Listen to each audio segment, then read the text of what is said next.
జగన్మోహన్ రెడ్డి పాలనలో ఆంధ్రప్రదేశ్లో 30 నుంచి 35 వేల మంది యువతులు అదృశ్యమయ్యారు అంటూ జనసేనాని పవన్ కళ్యాణ్ గారు గతంలో కొన్ని విమర్శలు చేసినటువంటి నేపథ్యంలో ఇప్పుడు కూటమి ప్రభుత్వం అధికారంలోకి వచ్చిన తర్వాత పవన్ కళ్యాణ్ని టార్గెట్గా చేసుకొని కొంతమంది వైసీపీ నేతలు నాయకులు మా పాలనలో ఆంధ్రప్రదేశ్లో కొంతమంది యువతలు మిస్ అయ్యారని మీరు చెప్పారు కదా, మరి వారి జాడ ఎక్కడుందో మీరు కనుక్కోండి అని వారు వెటకారంగా మాట్లాడడం.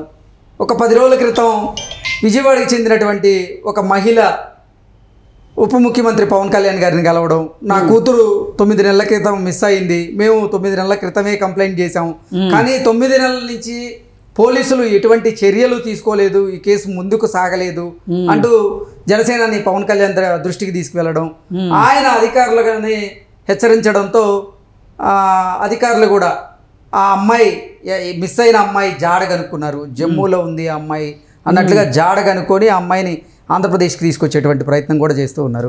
ఇలా అంటే ఆంధ్రప్రదేశ్లో వైసీపీ అధికారాన్ని కోల్పోయిన తరువాత ఇలా ఒక్కొక్కటిగా యువతలకు సంబంధించినవి కానీ, గంజాయి కానీ, లేకపోతే మైనింగ్ కేసులు కానీ ఒక్కొక్కటిగా బయటకు వస్తున్నాయి. దీన్ని మీకు ఇంకొక మంచి ఎగ్జాంపుల్ చెప్తా.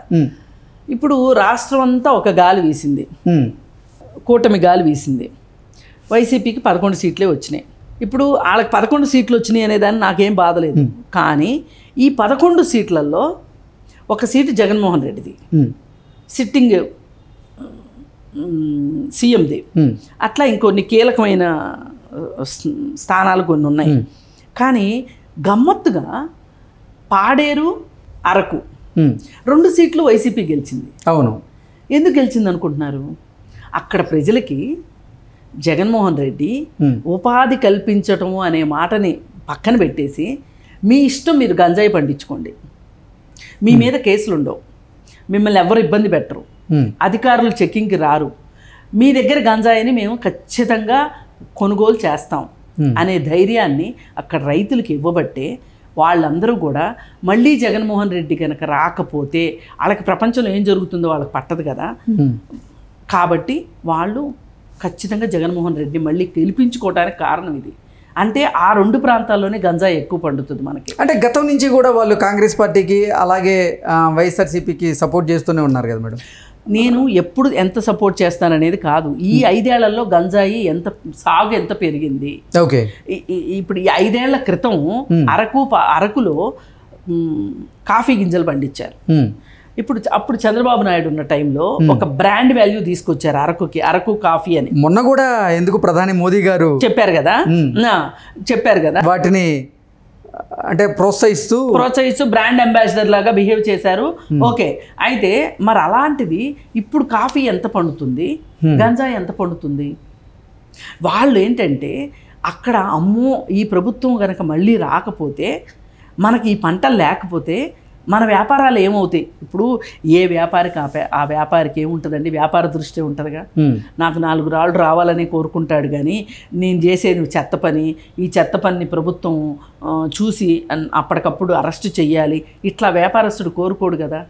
వాళ్ళేంటి, ఈ గంజాయి మీద మనం బతుకుతున్నాం, పైగా చాలా తక్కువకి కొనుక్కొచ్చుకుంటారు, వాళ్ళ దగ్గర నుంచి కొనుక్కొచ్చుకొని చాలా ఎక్కువ రేటుకి అమ్ముతూ ఉంటారు.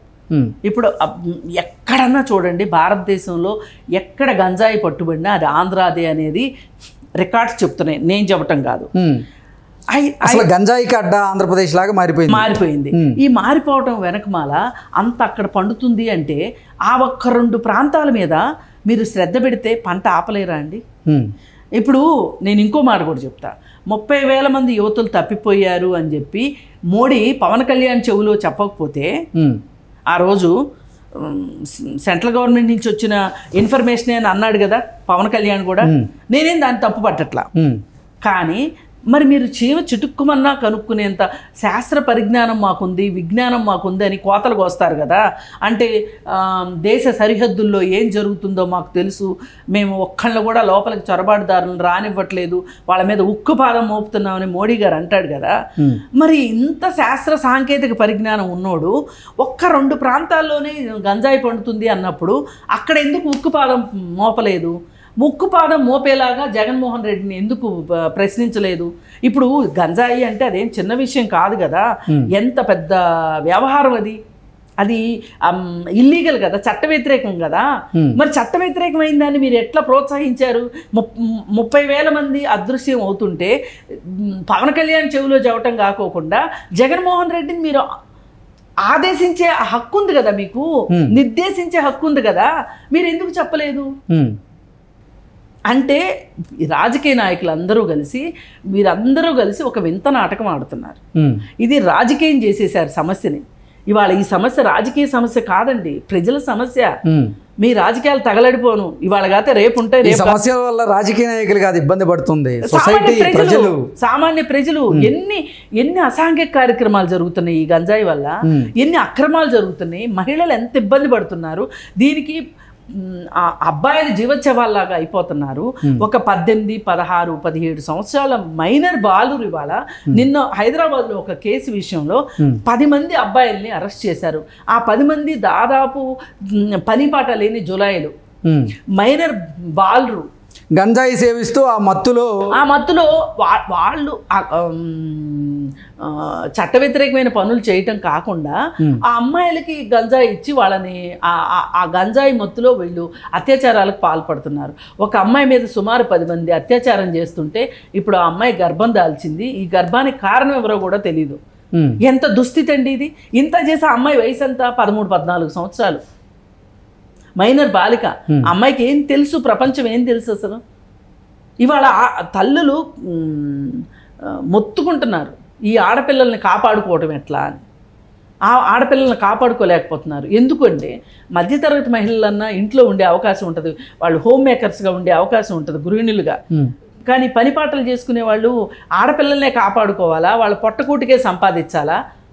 భర్తలు చూస్తేనేమో వాళ్ళు గంజాయి తీసుకోవటము, వాళ్ళు మద్యం మత్తులో ఉండిపోవటము, కుటుంబాలను పట్టించుకోకపోవటము. ఇప్పుడు కుటుంబ భారం మొత్తం కూడా కొన్ని సెక్షన్స్లో భార్యలే భరించాల్సిన పరిస్థితి వస్తుంది. ఆ భర్తలు తాగి చచ్చిపోవటం. ఇప్పుడు ఆంధ్రప్రదేశ్లో భయంకరంగా ఈ 5 సంవత్సరాల మద్యానికి బలైపోయిన యువకులు చాలామంది ఉన్నారు. వాళ్ళని చూస్తుంటే పెళ్లిగాని యువతల్లాగా ఉన్నారు ఒక్కొక్కళ్ళు ఇంటర్వ్యూలో చెప్తూ ఉంటే. మరి వాళ్ళకి 26 సంవత్సరాలకి, 27 సంవత్సరాలకి, 28 సంవత్సరాలకి వాళ్ళు విడోస్ అవుతున్నారు, యంగ్ విడోస్ అవుతున్నారు. అంటే ఈ పాపం ఎవరిది? ఓ పక్క మద్యపానము, ఓ పక్కన గంజాయి. అది ఇది కాదంటే ఇంకొంచెం పై లెవెల్ వాళ్ళకి డ్రగ్స్. ఇప్పుడు మనకు తీర ప్రాంతం ఉంది, ఇందుకేనా? గంజాయి ఎక్స్పోర్ట్ చేయడానికేనా? డ్రగ్స్ దిగుమతి చేసుకుంటానికేనా? ఇది ఎవరు ఆలోచించట్లేదు ఏంటండి? పైగా ఇక్కడ మనకు కావాల్సింది ఏంటి? ప్రభుత్వాలకు చిత్తశుద్ధి ఉంటే ఉపయోగం లేదు. ఎవరైతే అధికారులు ఉన్నారో, ఎవరైతే పోలీస్ అధికారులు ఉన్నారో, నిన్న ఆ అమ్మాయిని అరెస్ట్ చెయ్యి, ఆ అమ్మాయిని కరీంనగర్ పంపించాలి. ఆ భర్త వచ్చి మొత్తుకుంటున్నాడు, ఏడుస్తున్నాడు. కనీసం పిల్లాడిని తీసుకుని వెళ్తే పిల్లాడిని చూసి కూడా చెల్లించలా. అసలు ఈడెవడో నాకు తెలియదు అంటుంది ఆ చిన్నపిల్లాన్ని పట్టుకొని. అసలు మీరెవరు? నన్ను కన్న కొడుకుని కట్టుకున్న భర్త కాదంటది, కన్న కొడుకును కొడుకు కాదంటది. ఆ అమ్మాయి వేరే లోకంలోకి వెళ్ళిపోయింది. ఆ అమ్మాయిని ఒక రకంగా మాస్ హిస్టీరియా లాగా చేసేసి, ఒక హిప్నటైజ్ చేసేసి ఆ అమ్మాయిని వేరే లోకంలో పెట్టేసేసింది ఆ అంకమ్మ. అసలు ఆ అంకమ్మని అడగొద్దా? నువ్వెందుకు ఉంచుకున్నావు నీ ఇంట్లో? ఇవాళ ఎవరైనా సరే నలుగురు చుట్టాలు వస్తే తిండి పెట్టడం కష్టంగా ఉంది కదా, అలాంటిది ఆ అంకమ్మ ఎలా అట్టి పెట్టుకుంది? ఏ లాభం లేకుండా అంకమ్మ ఎందుకు ఈ అమ్మాయిని, 2 పిల్లల్ని అట్టి పెట్టుకుంది అని అడగక్కర్లేదా? ఇప్పుడు రజనీ గారు అలాగే ఈ బాధితులు వెళ్ళి ఆ అంకమ్మని అడిగినప్పుడు ఆవిడ సమాధానం ఏంటి? ఆవిడ రిప్లై ఏంటి? నాకేం తెలుసు, వచ్చారు నా ఇంట్లో ఉంటున్నారు అంతే, మీరు వస్తే తీసుకెళ్ళాలండి అంటది సింపుల్ గా. కానీ వీళ్ళేం మేము వెళ్ళమంటారు, వెళ్ళకుండా చేసేసి వెళ్ళమని చెప్తుంది. అసలు ఇది ఎంత మానవ అక్రమ రవాణా, నిషేధిత గంజాయి, ఇట్లాంటివన్నీ ఇంత అక్రమాలు జరుగుతూ ఉంటే పోలీసులు చేమకుట్టినట్లేరండి. అసలు పోలీసులు కదా ఫస్ట్ మారాల్సింది. నేను అదే అంటున్నా. ఇప్పుడు వైసీపీ ప్రభుత్వం పోయింది అంతే, కానీ అధికారులు పోలా. అధికారులు అదే బుద్ధిలో ఉన్నారు, ఇంకా అదే మత్తులో ఉన్నారు. వీళ్ళు కూడా ఒక గంజాయి మత్తులో ఉన్నారు. ఈ రోజు నేను అసలు ఆ భార్యని పిల్లల్ని పంపించాల్సిన బాధ్యత పోలీసులకు ఉందా లేదా అని గనక మనం చూసుకుంటే ఖచ్చితంగా ఉంది. మరి పోలీసులు ఏమంటున్నారు? పోలీసులు మంచిది, అంకమ్మ మంచిదని సర్టిఫికెట్ ఇస్తున్నారు అంకమ్మకి. ఆమె రానంటుంది కదా, ఎట్లా నువ్వు మీ ఆవిడ రానంటుందయ్యా, ఎట్లా తీసుకెళ్తావు నువ్వు? బలవంతంగా పంపించాలా? అలాంటప్పుడు ఏం చేయాలి? స్టేట్కి అప్పచెప్పాలి. స్టేట్ అంటే ఎవరు?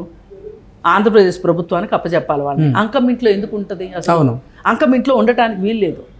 పైగా ఒక భార్య ఎవరైనా సరే భర్త నుంచి విడిగా ఉండాలి అంటే ఒక కారణం చూపించాలి. వాళ్ళిద్దరు మ్యూచువల్గా ఇష్టపడి పరస్పర అంగీకారంతో విడిగా ఉంటే అది వేరే విషయం. కానీ భర్త కావాలి అనుకుంటే భార్య వెళ్ళడానికి వీల్లేదు. కాదే మనం అలా అని బండగా చెప్పడానికి వీల్లేదు. భర్త ఏదైనా ఇబ్బందులు పెడుతుంటే నువ్వు పోలీస్ కేసు ఏమన్నా పెట్టావా? భార్య భర్త మీద కేసు పెట్టాలిగా. 498 లేకపోతే డొమెస్టిక్ వైలెన్సో ఏదో ఒకటి పెట్టాలి కదా. పైగా ఆమెకు కుటుంబం ఉంది, తల్లిదండ్రులు అన్నదమ్ములు ఉన్నారు.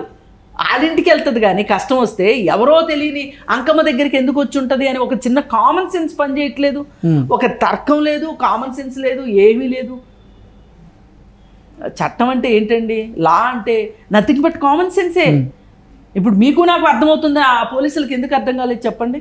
వాళ్ళకి ఏదో లాభం లేకపోతే ఈ చైన్ బ్రేక్ చేయాలి. ఇప్పుడు ప్రభుత్వం చేయాల్సింది ఏంటంటే అర్జెంటుగా అంకమ్మను అదుపులోకి తీసుకోవాలి. ఇప్పుడు అంటే అసలు ఈ గంజాయి మీద ప్రభుత్వాలు కఠినమైనటువంటి చట్టాలు తీసుకొస్తున్నప్పటికీ ఈ ఘటనలు పునరావృతం అవుతూనే ఉన్నాయి. మనం విశ్లేషణ చేసుకుంటూనే ఉన్నాం. ఇది చాలాసార్లు కూడా మనం విశ్లేషణ చేసుకుంటాం. ఇప్పుడు ఒకటండి, చట్టాల దారి చట్టాలది. రాజకీయం చేయాల్సిన విషయాలను రాజకీయం చేయండి. మీరు రాజకీయ నాయకులు కాబట్టి మీకు ఆ హక్కు ఉంది. కానీ ప్రజల సంక్షేమం దగ్గర మట్టుకు, ప్రజల బాగోగుల విషయంలో మట్టుకు, వాళ్ళ ఆరోగ్యాల విషయంలో మట్టుకు మీరు రాజకీయం చేయొద్దు.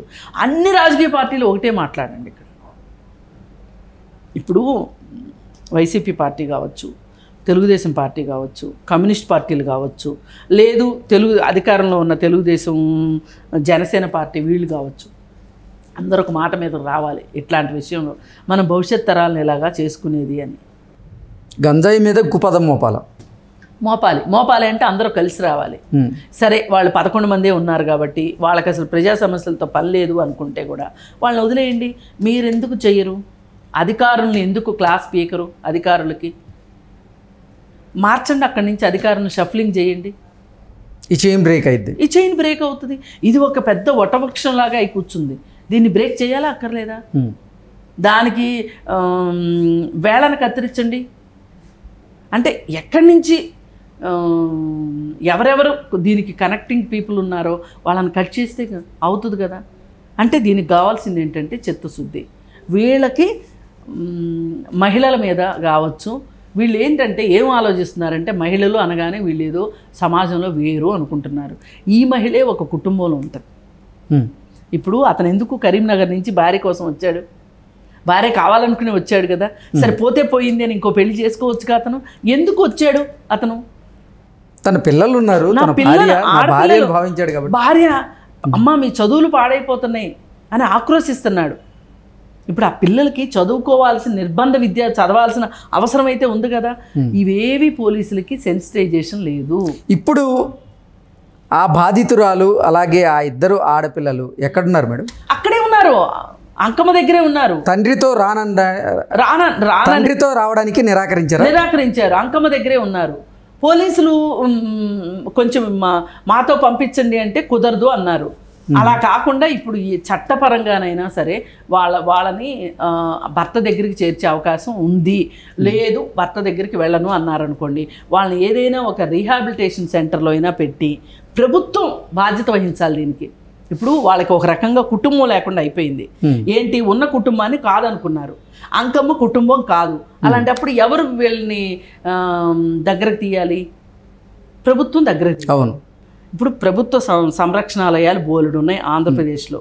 ఏదో ఒక సంరక్షణాలయంలో ఆమెను చేర్పించి, పిల్లల్ని చేర్పించి, వాళ్ళకి అవసరమైన వైద్యం చేపించి, ఇప్పుడు వాళ్ళు ఏదో లోకంలో ఉన్నారు, ఏదో లోకంలో విహరిస్తున్నారు. వాళ్ళని తీసుకుని వచ్చి వాళ్ళకి కౌన్సిలింగ్ ఇచ్చి అవసరమైతే మందులు వాడి వాళ్ళకి గంజాయి అందకుండా చేస్తే చాలండి. 10 రోజులు విత్డ్రాయల్ సిమ్టమ్స్ ఉంటే దానికి మందులు ఉన్నాయి. వాళ్ళనైతే ఆ మహమ్మారి నుంచి బయటికి తీసుకురావాలి, ఆ రాక్షసు నుంచి బయటికి తీసుకురావాల్సిందే కంపల్సరీగా. తీసుకురాకపోతే ఇప్పుడు వీళ్ళు బయటకు వచ్చారనుకోండి, ఇట్లా మిస్ అయిన కుటుంబాలు ధైర్యంగా ముందుకు వస్తాయి. మా ఇంట్లో నుంచి ఒక మనిషి వెళ్ళిపోయారు, అసలు ఈ అమ్మాయిలు అక్రమ రవాణాకి వాలంటీర్లు కొంత కారణం అని ఆ రోజు పవన్ కళ్యాణ్ అంటే ఇంత ఎత్తులు లేశారు. ఇప్పుడు చెప్పాలి కదా సమాధానం. ఈ అంకమ్మ ఎవరు? అంకమ్మ వాలంటీరే. అంటే వాలంటీర్లు చేసే పని ఇదా? ఇప్పుడు సమాధానం చెప్పాలి. ఓకే, ఏది ఏమైనా మనం మాట్లాడేది మనకి రాజకీయాలతో పని లేదు. రాజకీయ నాయకులు ఎట్లా పనిచేయాలని మాత్రమే మనం అడుగుతున్నాం. వాళ్ళకి ఏమి హక్కు ఉందో, ఏమి బాధ్యత ఉందో మనం చెప్తున్నాం. వాళ్ళ మీద ఈ బాధ్యత ఉంది, ప్రజలకు అడిగే హక్కు ఉంది. వీళ్ళేమో హక్కు మర్చిపోయారు, వాళ్ళు బాధ్యత మర్చిపోయారు. ఇది పెరగాలంటే ముందు పోలీస్ శాఖలో సంస్కరణలు తీసుకుని రావాలి. సమస్య పట్ల చిత్తశుద్ధి ఉండాలి. ఇప్పుడు ఈ మొత్తం పాపానికి కారణం జగన్మోహన్ రెడ్డి అయితే ఒక కారణం. అక్కడ హ్యూమన్ రైట్స్ కమిషన్ ఉందో లేదో మాకు తెలియదు. ఉన్న ఉమెన్ అండ్ చైల్డ్ వెల్ఫేర్ సంబంధించి మహిళా కమిషన్ ఉంది. మహిళా కమిషన్ ఏం చేసిందో మరి తెలియదు. వీళ్ళందరినీ కూడా బాధ్యుల్ని చేసి ఏదైనా ఒక కేసు పెట్టాలండి వీళ్ళ మీద. అసలు అర్జెంటుగా ప్రభుత్వం సుమోటోగా తీసుకోవాలి ఈ కేసుని. Okay madam, thank you so much. Thank you.